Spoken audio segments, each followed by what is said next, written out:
Now, I am absolutely delighted to welcome our first speaker to the stage. By the wonders of modern technology, I'm joined by Bruce, who is going to appear next to me. Now, you'll notice that there's a lovely selection of business books behind me. And if I just do this, I'll find this one. Now, Bruce, does that look familiar to you? Look at that. Also out in paperback. This is proper. How are you today, sir? I'm good, thank you. I'm good. There's always a degree of sort of anticipation before you get your video link working. So I'm delighted that it's all up and working so smoothly. Congratulations to everyone who ran the event. Yeah, fantastic to see you. It's always good fun when we use something for the first time. I suppose that's been one of the themes of this year. So many people being introduced to Zoom and to MS Teams and to so many other platforms they kind of knew about, but they were never expecting to spend 8 hours a day sat in front of. Yeah, don't you think that there's something we can learn from that, though? Because it's a little bit like when you take to the dance floor and, you know, say you might find yourself at a wedding, taking to the dance floor, popping some breakdancing moves and thinking that didn't work out. Well, imagine, on the other hand, you took to the dance floor and it went swimmingly. And that's the weird experience we've had this year. None of us believed that we could transition work in this way. And yet, I've chatted to organizations from raw material firms through to local councils, yes, through to sort of big and exciting tech firms. But across the way, everyone has been astonished that they took to the dance floor and everything worked swimmingly. And I think we should probably be a little bit prouder of ourselves that we've construed this idea of change and transformation as something that other people do, and we've exceeded all of our expectations. So I think, you know, this year we should certainly pat ourselves on the back for how well it's actually gone. I'm getting to the point now, my friend, where breakdancing would involve breaking something, but I love the image. I think that would work really well. Now, you are a business leader turned author and speaker. You know, most recently at Twitter, but before that you were YouTube, Google. You know, you have had you're fascinating in that you bring together the technology and psychology in a really fundamental understanding of how we set people up for success. And through, you know, your book, your writings, all of your journalism and your podcasts as well, you're constantly. I love the way that you're constantly wrestling with, you know, the ways that we have always worked and how spectacularly they don't necessarily set us up for success. Yeah, and it's very much from making plenty of mistakes along the way. I think a lot of us, when we first start our jobs, look around and we think, okay, this is slightly crazy. Why does it work like this? A lot of us have that sort of sense when we have fresh eyes and we enter the workforce. We're like, why is it like this? And then sort of the old dead-eyed old hands say to us, that's the way it is around here. And we sort of gradually have that zest squeezed out of us because we think, oh, right, okay, well, that's the way it's got to be. And I think, you know, critically, I found myself thinking, I wonder if there is another way. And look, you know, I was immensely fortunate. I felt so incredibly fortunate to work at tech firms like Google, YouTube, Twitter. I felt incredibly fortunate. But I guess what it taught me, my comparative advantage, is that I recognize that those firms haven't necessarily got the answers compared to the rest of us. In fact, you know, rewind the clock 6 months ago, and Google didn't have anywhere near as many of its employees working remotely as your firm does right now. So, you know, actually the gap between where we want to be and where we are is often a lot less than we think. But I think what I discovered as a boss is that a few missteps along the way, a few things wrong. And I was looking for guidance of how I could fix my own work, how I could get back to making work more effective. And what I discovered is that, you know, of course, we see some of this in business articles. We see some of this in tweets or LinkedIn posts from brainy people. But a lot of it is hidden, nestling in journals and academic texts.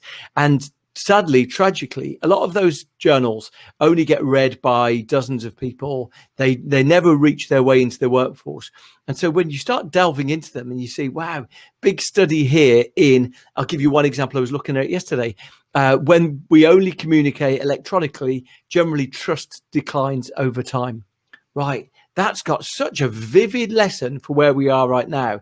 And the thing that I often say to people is, I worked at YouTube, I worked at Twitter. One thing we learned very clearly is that those platforms can be really good for building affinity between people. Whether you're an obsessive about watching Minecraft videos or you're interested in something related to your own passion, if you feel like you're in a group and built on affinity, it's really strong at solidifying that affinity, creating it stronger. However, if we find ourselves in opposition to other people through a screen, it actually can build the enmity there. And I think this is a really critical lesson. As any of us are trying to imagine how work is going to evolve, what work is going to look like over the next few months and years, then actually understanding that if we want to build cohesion with teams, if we want to build affinity between individuals, actually face-to-face contact seems to be almost irreplaceable. And then you start thinking, okay, so where are we? We're in a situation where I think we've gradually reached the conclusion that most of us are not going to be working full-time back in an office together until the middle of next year. And we've kicked the can along the road a bit. We're going to go back in September. Okay, we're going to have staggered going back in October. Now we're going back in January. I think we're all in a state of coming to terms, the bargaining stage of the stages of grief, of coming to terms with the fact normal work isn't going to return until maybe next June or July. And then as a consequence, this gives us a big opportunity because we can far more intentionally start creating our culture. What will our culture look like? We've got the time to prepare for it. What do our desks look like? What do our neighborhoods in the office look like? How will we try to have community managers who try and build a sense of cohesion amongst the people who work here? How will we forge the identity of the people who work here so they feel allied to the cause in some way? Massive opportunity for anyone who's wrestling with how to make their organization functional and how to make it thrive. And again, I love the analogies. Did you hear that moment when majority of parents nodded furiously when he talks about connecting with others while watching Minecraft videos? I know I was going, oh yes, I see a lot of that in this house. And with that embracing of new ways of looking into looking at someone else and connecting over the screen, are organizations just changing the channel by which their teams are connecting, or is there something deeper in the way that we're working? Look, the critical thing is that we've witnessed 20-30 years of extraordinary innovation, and we've decided, this sort of strange decision that we reached is we thought, okay, we don't need any of that. We don't need to apply any of that technology to eke out any benefits. And so, look, let's take a brief look at the data. Well, the data tells us it tells us we want our cake and eat it. So if we look into it, if we ask people, do you enjoy working from home? And, I've been fortunate to chat to, this isn't necessarily just the first world problems of exciting firms. This is across almost every manner of organization. Utilities I've chatted to, local councils I mentioned, housing associations. They've all had to try and have a degree of working from home. And the majority of people, variously between about 80 and 90% of people in different surveys say, I've seen some significant benefits, and I would like to continue working from home in some capacity. We ask people, would you like to be back together with your colleagues? And also 2/3 of people say they would like to be back together with their colleagues. And so we end up, we were so guilty of trying to spot the trend as either or. And the answer here is, rather than either or, it's a beautiful and. We want both of these things. And so what does that look like? Well, firstly, we need to think specifically about what could go wrong. We do a pre-mortem on what could happen here. And what could go wrong? Well, if if we aren't careful, the office will lose one of its biggest benefits. The biggest benefit of an office is that it's a network. It has a network effect. And what that means is that the reason why it was so effective when everyone went there every day is because we knew that if we were trying to swing by and catch someone, they might be in a meeting right now, but we knew they'd be around in around an hour. Right, brilliant network. I can have a chat with someone without necessarily arranging a meeting with them. The consequence, though, of us shifting to this best of both worlds model is that the office loses the network effect. And we can see some of these in some of the organizations that have maybe not planned out their culture intentionally. So a lot of the second and third generation Silicon Valley firms, they said, okay, we're not going to have all the perks and benefits that Google or Facebook have, but we are going to allow people to work in a different way. And so they allowed their workers to work remotely. And what they discovered very quickly is they built out a lavish base for workers to come in, but they discovered that workers very quickly would come into the office and then the big boss wasn't there, or the marketing lead wasn't there, or the research team weren't there. And so as a consequence of that, having made like a 45, 50-minute commute, they said to themselves, oh, next time they were debating making the journey in, which of course is the commute, and then also putting our commute face on, we need to put nicer clothes on, we need to have a more vigorous shower. So like all in, it's an hour and a half's prep. And they found that people, when they came down to it, if they weren't going to meet people, if the network effect of the office wasn't there, then they wouldn't go in. And that's what organizations like Basecamp discovered. They discovered that if they gave people the choice whether to go in or not, organizations like Buffer saw the same. If they gave people the choice to go in or not, people long-term elected not to go in. So what's the solution? We need to be far more intentional. We need to think about what's the office for. The office was really good, allowing people to meet by appointment, allowed to meet by accident, and really good for building team cohesion. Meeting by appointment, pretty much we seem to have got covered to some extent with Zoom meetings. It's not always exactly the same, but if we need a meeting, we know that we can pretty much create an approximation of it. Meeting people by accident, though, and team cohesion seem to be the things that Office is really good for. So I would say that it's why we're starting to see the discussion about different hybrid models. And the critical thing about hybrid models is that we probably need to start zoning different days for different teams. Almost the sales guys will be in on Monday and Friday. The research team will be Tuesday, Wednesday, Thursday. But as a consequence, if you know that you need to chat to research, you can make the journey in. Or if you know that you want to chat to the marketing team, you know what days they're going to be there. And look, there might be a degree of serendipity that we say that actually we're going to invite people to be in for 3 days a week. Here are your 2 anchor days, and then pick another day. And effectively, you try and create some of that random encounter. I don't know the answers yet. I think it's fair to say that no one really knows the answers. But what I will say is that organizations who've said we're going to have 1 or 2 days in the office together, who have been doing this in the past, have actually described it as incredibly energizing. It's almost like the office becomes like a Marrakesh market.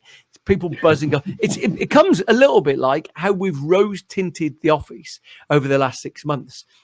All of us sort of imagined ourselves having Socratic dialogue in the middle of the office, sort of chatting to colleagues, ideas being thrown onto whiteboards.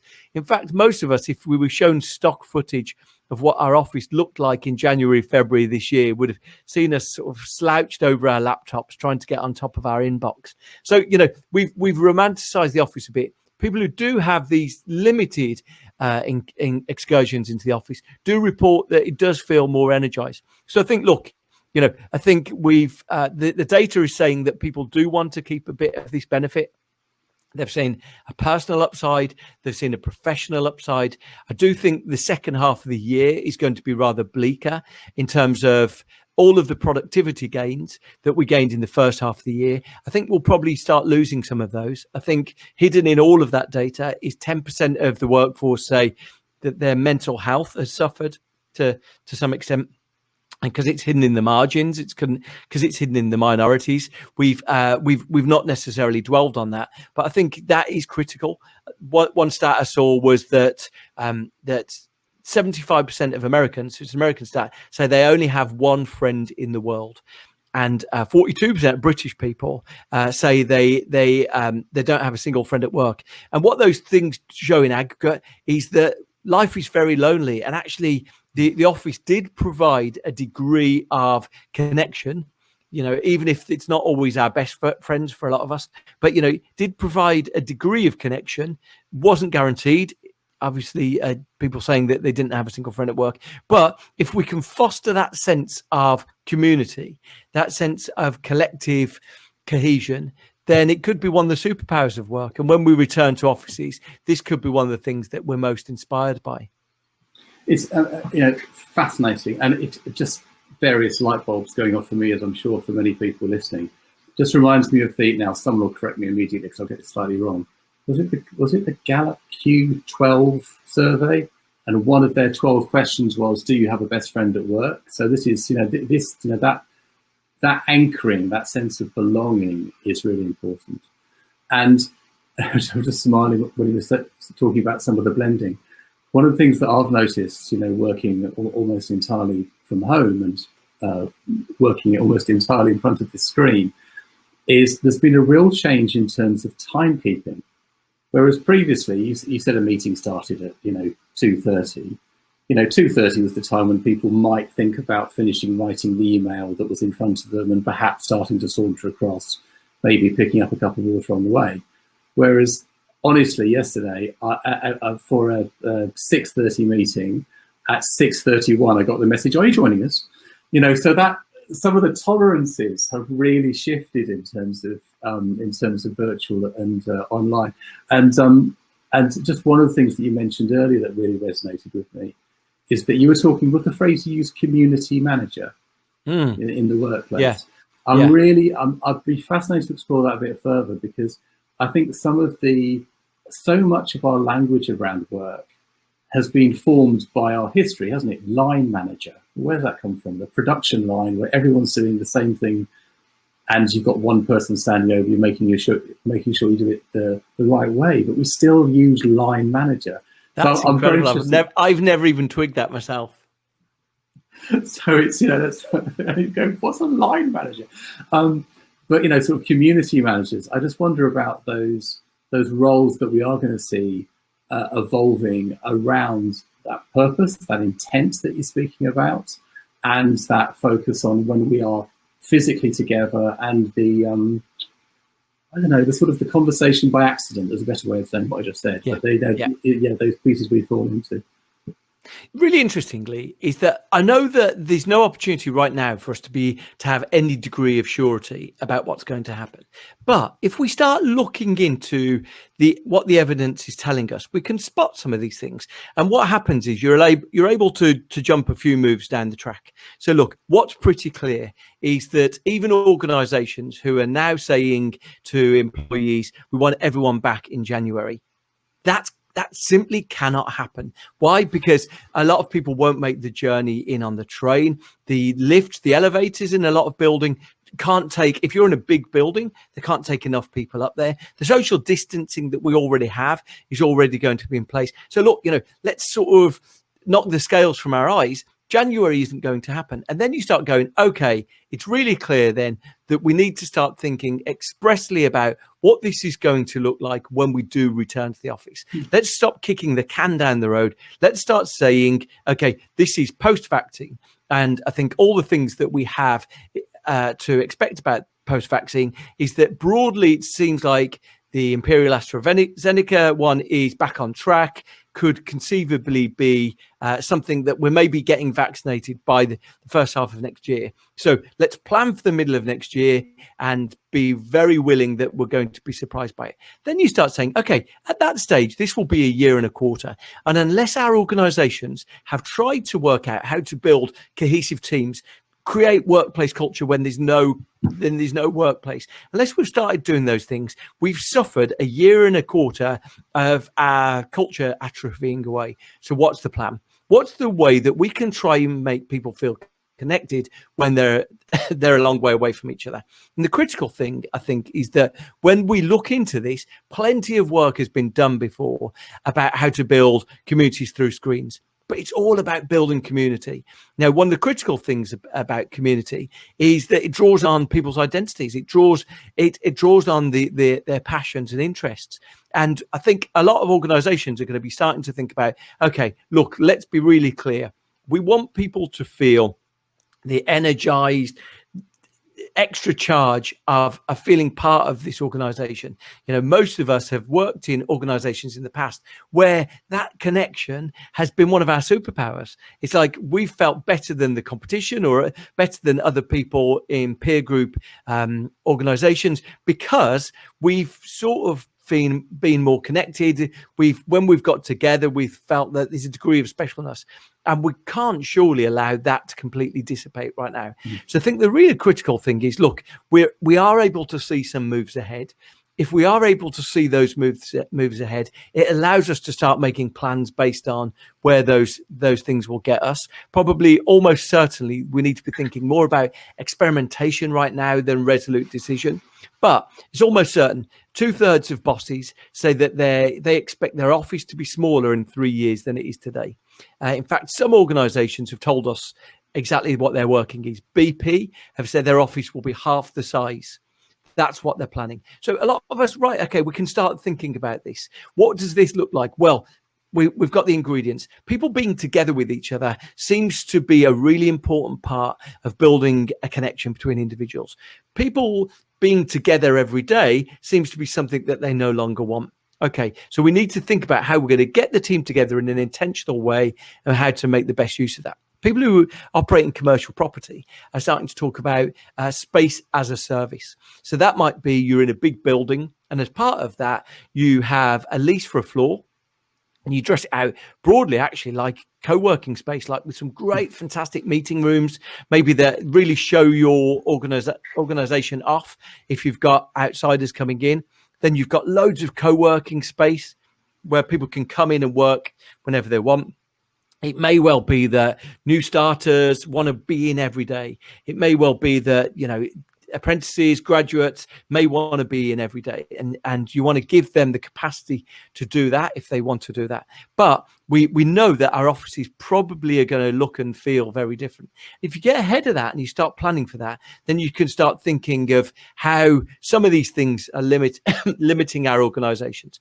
And I think, this is the big opportunity for all of us. How can we start thinking, right, I want our culture to be really special. One thing I think about all the time is there's a website called Glassdoor. You might have seen Glassdoor. Glassdoor is where you can go and post Amazon-style reviews about your employer. So people generally go on there to sort of talk about what the perks and benefits are like, what the companies like to work for.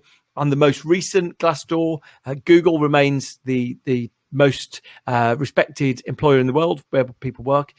There's a few things Glassdoor teaches us. Number one thing that people say is that more important to them than their boss, than their working conditions, than their salary, is the workplace culture of an organization. So these things materially matter to employees. The second thing is, broadly till now, all of our work cultures has been very similar, haven't they? We got up in the morning, we went to a city centre box for 40 hours a week. We sometimes worked a little bit in the evening, go on the commute home, or we variously had sort of slightly different variations in the evening, and we came home.